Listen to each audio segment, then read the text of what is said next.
নমস্কার বন্ধুরা, আজকে বানাচ্ছি সিমের ভর্তা। প্রথমে নুন দিয়ে সিমটাকে সেদ্ধ করে নিতে হবে। সিমটা সেদ্ধ হয়ে গেছে, এবার নামিয়ে নিচ্ছি।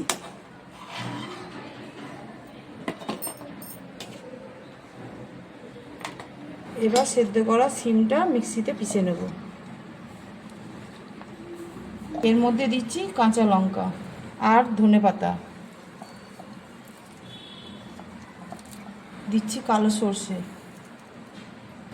আর দিচ্ছি সাদা সর্ষে, আর দিচ্ছি রসুন। প্রথমে কড়াইয়ে সর্ষের তেল দিচ্ছি। তেলে কালো জিরে আর শুকনো লঙ্কা ফোড়ন দিচ্ছি। দিচ্ছি পেঁয়াজ কুচি।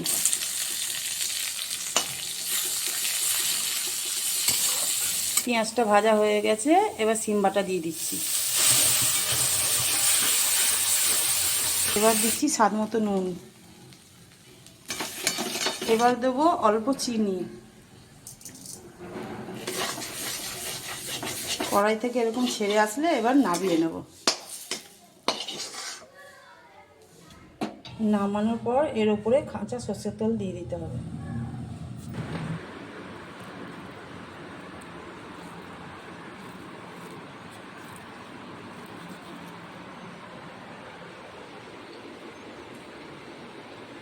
আমার মেয়ের তো ভালোই লেগেছে।